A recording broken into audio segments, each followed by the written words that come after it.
lorsque tu arrives dans la maison de Dieu. Parce que le fait d'avoir quitté ta maison, c'est déjà une bataille que tu as gagnée. Il y a d'autres qui ont eu la pensée, mais traverser leur porte, ils n'ont pas pu. Parce que le démon était plus fort qu'eux. Amen. Mais toi qui es arrivé ce soir, tu es béni parce que tu as pu vaincre le démon qui est devant ta porte, qui t'empêche d'arriver à l'église.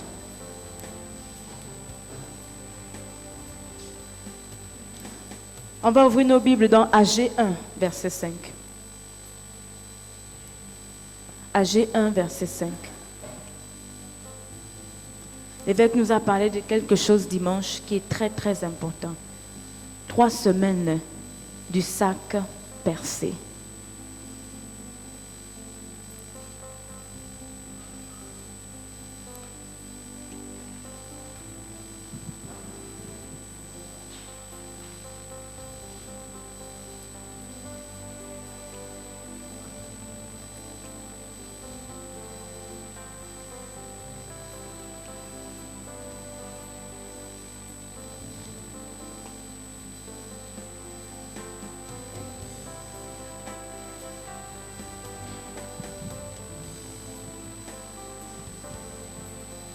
Amen. Vous êtes concentrés? Vos esprits sont revenus? AG 1, verset 5. Prêtons attention, s'il vous plaît.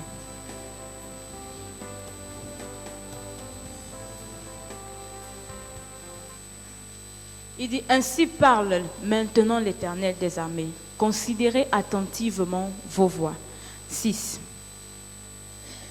Vous sémez beaucoup et vous recueillez peu. Vous mangez et vous n'êtes pas rassasiés. Vous buvez et vous n'êtes pas désaltérés. Vous êtes vêtus et vous n'avez pas chaud. Le salaire de celui qui est à gage tombe dans un sac percé. Il dit, vous semez beaucoup et vous recueillez peu. Il dit, lorsqu'il parle, vous semez beaucoup et vous recueillez peu. Combien de fois, toi et moi, on a investi au dehors? Combien de fois tu as dépensé tout pour quelques affaires dehors, même pour des gens dehors? Combien de fois tu as investi même pour une personne? Combien de fois tu t'es même battu sur une personne? Que là je dépose mon tout, elle va me reproduire quelque chose. Mais au final, zéro. Combien de fois tu étais sûr que je rentre dans cette affaire, j'investis vraiment, j'aurai du retour? Combien de fois tu as été sûr que si je dépose mon argent là, j'aurai un retour? Mais au final, zéro.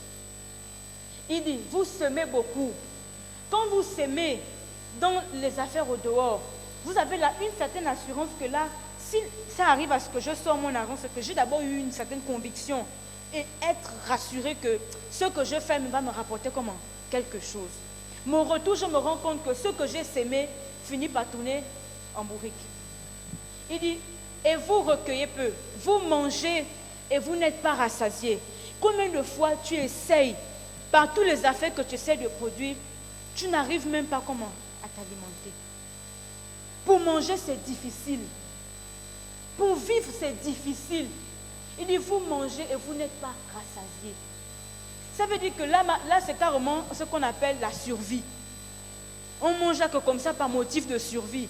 Et demain, c'est prier qu'il y a quelqu'un qui vienne nous venir en aide là pour nous dépanner un peu. C'est complètement comment? Difficile pour vous. Bams. Il dit, vous buvez et vous n'êtes pas désaltérés. Vous êtes vêtus et vous n'avez pas chaud. Donc même pour s'habiller, tu sais que là, l'habit que je porte là même, c'est que comme ça. Je m'habille que comme ça. Ce que j'ai envie d'acheter, je ne peux pas m'acheter ça. Je ne peux pas m'offrir ça. Je ne peux pas avoir le luxe d'aller dans un prêt-à-porter, m'offrir un tel habit. Je suis obligé de fouiller comme le Mutuki à 5 h du matin. Je m'habille avec ce que je peux. Il dit tellement de difficultés. Vous n'avez pas chaud. Le salaire de celui qui est à gage tombe dans un sac percé. Et c'est ce que l'évêque est en train de souligner dimanche. Il a pris l'illustration un peu avec le sac de maman Corinne. Tant de bénédictions qui rentrent font comment? Ça sort. Il dit quand il parle du sac percé, c'est le bonheur que vous essayez d'avoir. Les affaires que vous essayez d'entreprendre. Ça veut dire que le sac percé a été expliqué plus haut. Tant de bonheur, tant de choses que vous essayez d'investir. Mais ça fait comment? Au dehors. Tant de bonheur que vous essayez d'avoir, ça passe comment? Dehors. Tout ce que vous essayez, vous vous engagez con âme et esprit que là, ce que je m'engage, c'est sûr que je vais avoir. Mais quand tu te rends compte, tous tes efforts sont tombés dans un sac percé. Ça fait tellement mal. Un sac percé, je peux le représenter par un enfant que tu envoies à l'école.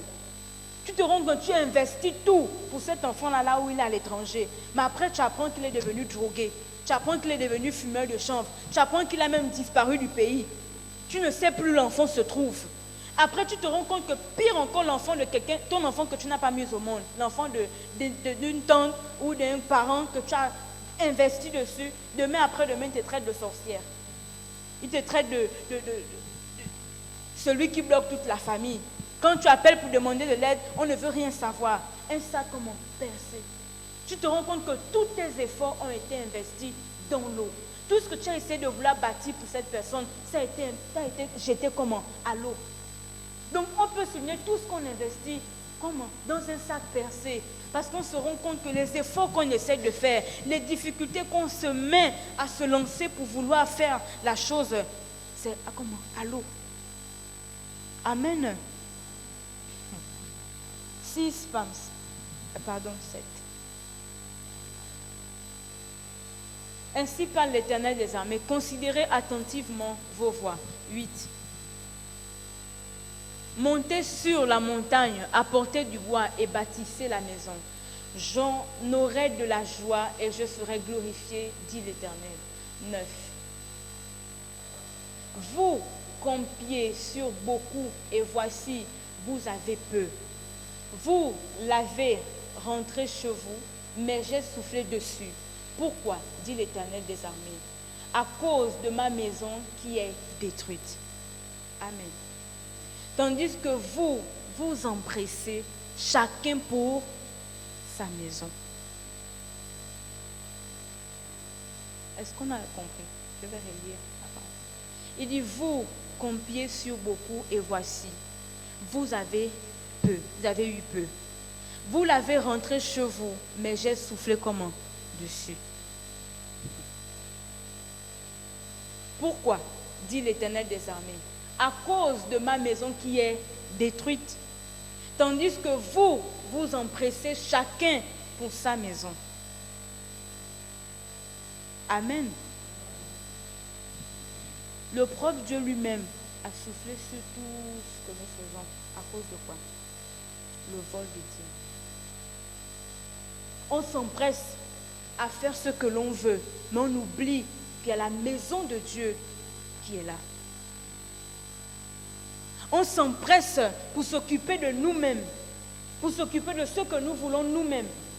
Mais on oublie que le revenu que Dieu nous donne, il y a la priorité qui est à l'intérieur, 10% qui revient à Dieu. Amen. Et on se pose la question, pourquoi nos finances font comme ça? Parce que Dieu lui-même souffle. Il dit, vous travaillez beaucoup, vous avez amené chez vous. Il dit, j'ai soufflé dessus. Et il te pose encore la question même, pourquoi? Et il t'explique pourquoi il souffle sur les finances. Parce que tu ne sanctifies pas le revenu que tu emmènes. La Bible dit, 10% appartient à Dieu. Lorsque j'emmène ma dîme, 10% c'est pour Dieu, 90% revient à moi. Les 10% sanctifient les 90% que j'ai pour m'aider à faire une bonne gestion. Mais si même c'est les 10% qui est pour Dieu, je bouffe ça. Dieu dit, attends, c'est petit. Même les 100% que tu as pris là, tu ne vas rien faire avec. Et tu te rends compte que mais tu as eu le salaire à la fin du mois, tu cogites, mais j'ai acheté quoi? Tu es en train de réfléchir, mais l'argent est passé où? Dieu lui dit même qu'il a fait comment?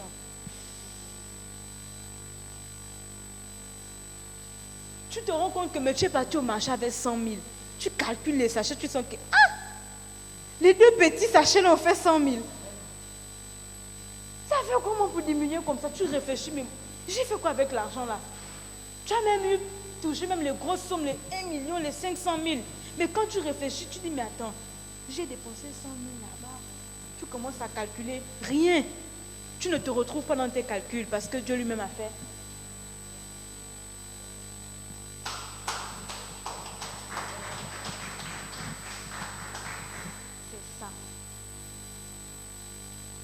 chacun s'empresse. Il dit chacun s'empresse. Chacun s'empresse. Oh, oh, Dieu m'a béni. L'Éternel est mon berger. Oui, on m'a béni. Mais tu oublies que ton berger doit avoir ses 10%. Tu as vite courir à glamour. Mais le parfum là, j'ai cherché ça depuis. Ça va vite finir. Oh, la chaussure là. Oh, le terrain là. Mais attends. Qui sanctifie les projets que tu as en tête? Et vous n'avez pas remarqué souvent, les personnes qui volent les dîmes, ils ont les projets sous papier comme ça là. Le jour où il y a l'argent, le papier est jeté aux toilettes. On a même oublié, là on a posé le papier des projets. C'est après la dépense. Le papier est maintenant volant dans la maison quand tu fais le ménage. Mais tu dis, oh, mais j'avais écrit la liste de ça là ici, je retrouve ça comment? Mais la personne qui est conscient que j'ai un Dieu et la maison de Dieu ne peut pas être détruite. Quand la personne commence à enlever ses 10%, donne à Dieu.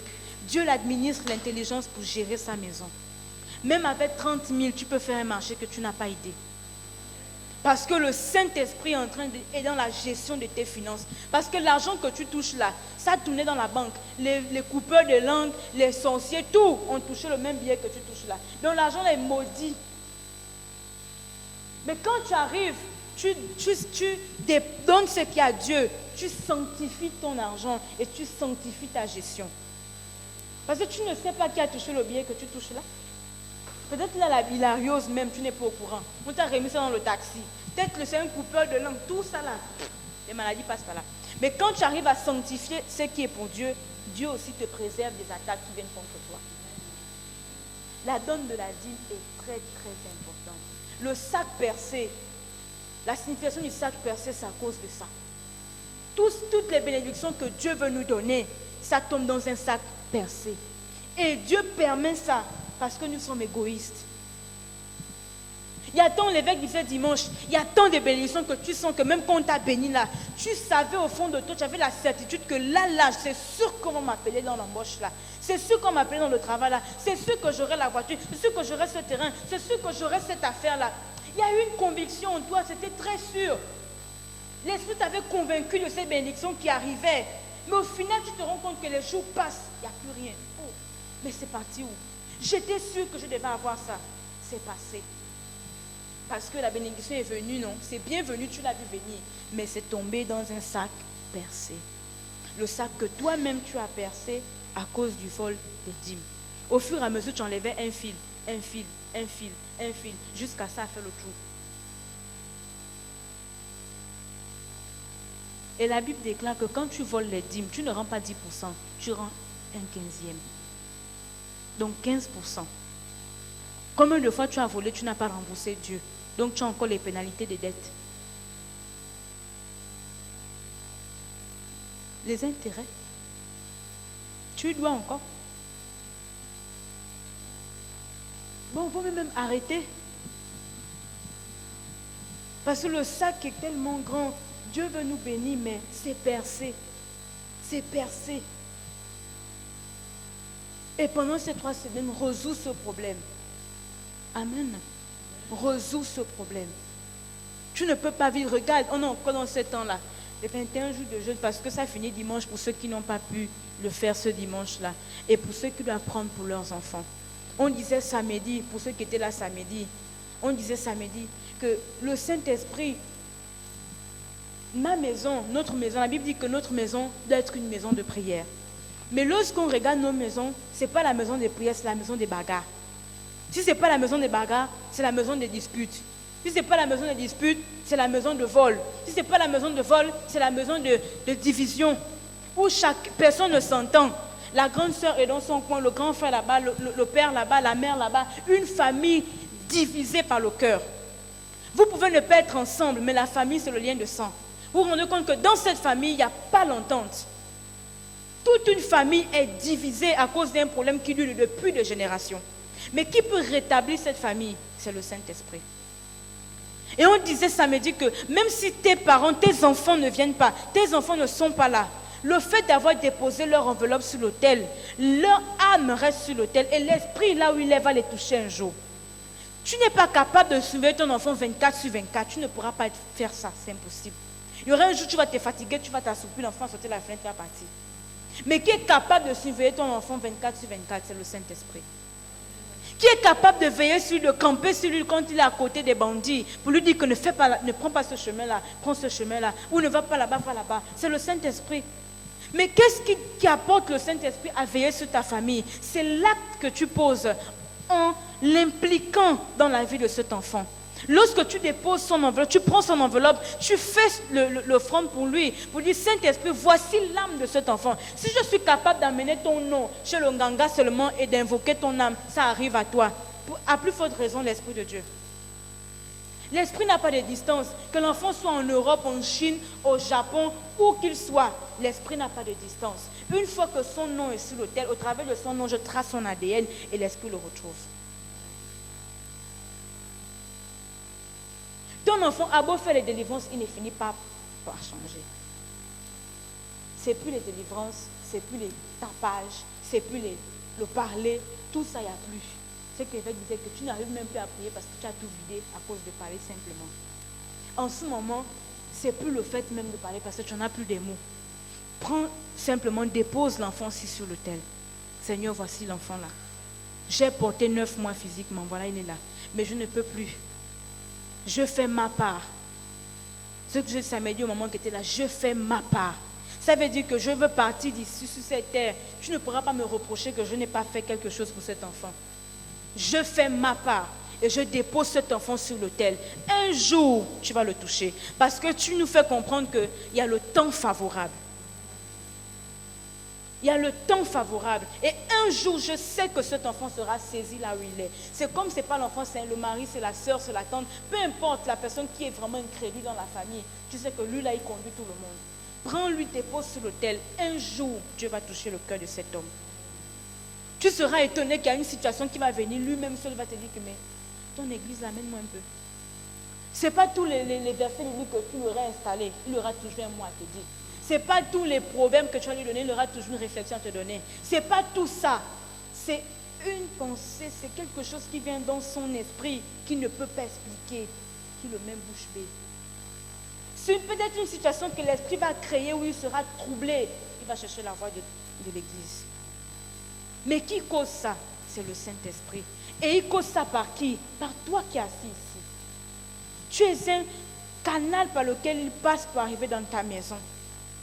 Toi seul, tu es le canal par lequel il passe. Parce que si toi, la porte est ouverte, tu peux être. On peut accéder, l'Esprit de Dieu peut accéder. C'est comme toi, si tu vas chez le Nganga ou qui est membre de ta famille, il peut accéder dans la famille au travers de la personne qui est dans la famille. Aucun sorcier ne peut rentrer dans une famille sans la permission de la personne qui y réside. S'il y a de la sorcellerie dans une famille, c'est que quelqu'un de la famille a ouvert la porte. Donc si le sorcier arrive à vous vendre, vous tous, pourquoi pas toi, tu es capable de protéger cette même famille par l'esprit qui réside sur l'autel? Ne limitons pas le pouvoir de Dieu. Cet enfant peut changer, cet homme peut changer, cette femme peut changer au travers de 7 ans-là. 7 ans n'ont pas été faits cadeau. Il y a quelque chose que Dieu veut décanter quelque part dans une famille. Et saisis l'opportunité. Tu ne peux pas dire que je vais faire pour une personne. Tu ne sais pas si cette personne-là, c'est la bonne personne. Rassemble tout ce que tu peux, dépose. Seigneur, voici, c'est là. C'est là, même si c'est l'enfant de ta soeur, même si c'est l'enfant de qui, c'est ton propre enfant, fais. Le Saint-Esprit sait pourquoi il te demande de faire. Tu as trop parlé, c'est plus la peine de parler, tu n'as plus les mots. Lui, il est trop fatigué avec toi, même quand il te voit, il ne veut même plus te voir. Laisse tout ça, Dieu va faire le reste. Dieu va faire, pas suivre. Les enfants qui sont comme ça, ils connaissent que Dieu fait quelque chose dans leur vie. Mais il ne peut pas venir te dire en face parce que tu vas venir appuyer. Mais il cache. Il sait que là où tu pries, ça le sauve beaucoup. Mais Dieu attend une situation, ce qu'on appelle le temps favorable, où il sera coincé, il va revenir lui-même. Ne cesse pas de faire. C'est un soubassement que tu es en train de planter pour sauver une âme. C'est un soubassement que tu es en train de planter pour sauver une vie. Et ce que tu es en train de faire, ce n'est pas en vain. Parce que même ça peut sauver son âme. Tu ne sais pas. Amen. Ne te fatigue pas. Dimanche, tu peux encore faire pour cet enfant. Qui n'est pas là, qui soit là, Dieu peut le toucher. Le Saint-Esprit n'a pas de distance. Il n'a pas de distance. Amen.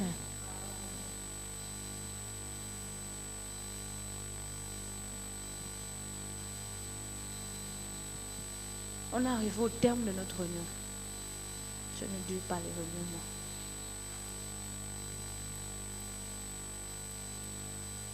En résumé,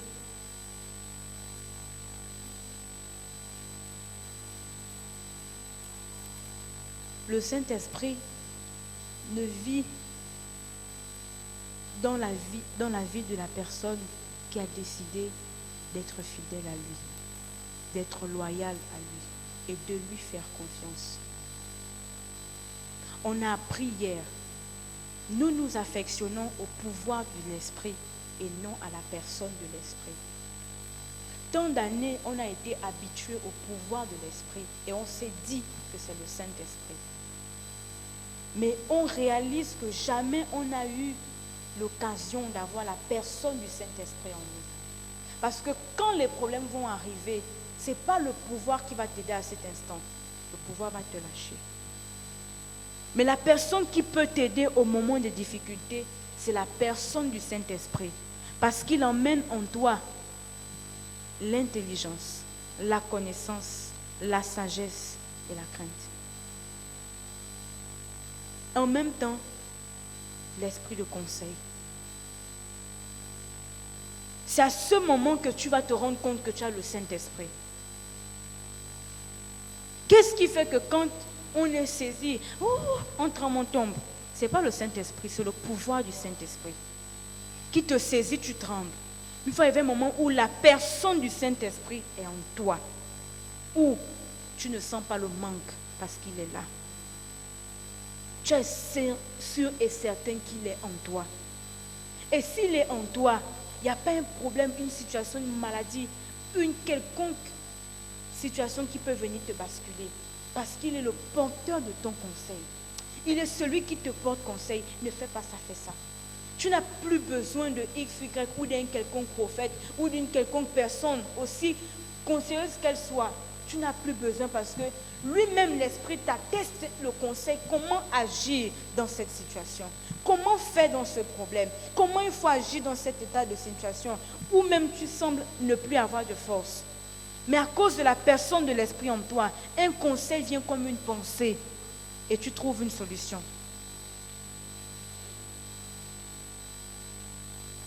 Voilà pourquoi il nous a donné l'orientation hier. Pendant ces 3 semaines, lisons beaucoup les psaumes et les proverbes. Psaumes, quand tu es beaucoup attaqué, tu es beaucoup dans l'oppression. Les psaumes. Mais les proverbes, quand tu vas amener ta conscience vers Dieu. Quand tu veux diriger ta pensée vers Dieu, lis les proverbes. Ces 3 semaines, il faut qu'on résolve beaucoup de choses. Le sac percé là doit être recousu. Et le Saint-Esprit doit demeurer en moi. Il faut que je vive la parole. Il dit, je ne suis plus avec vous, mais je suis en vous. Parce que je ne suis plus chair, je suis maintenant esprit. Je suis déjà parti.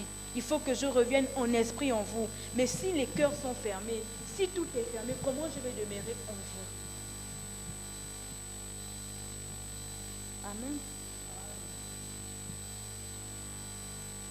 Il n'y a aucune raison que je demeure en vous si tout m'est fermé.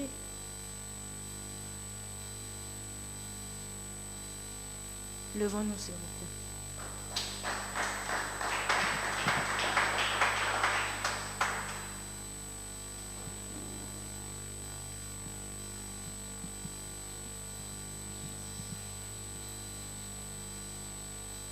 Tu vas faire ta prière sur ce que tu as écouté.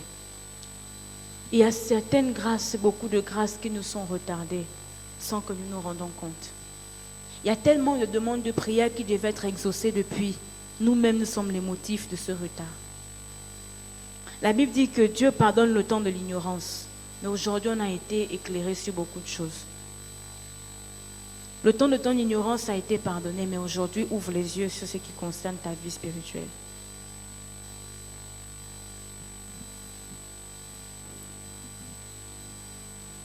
Parle avec ton Dieu.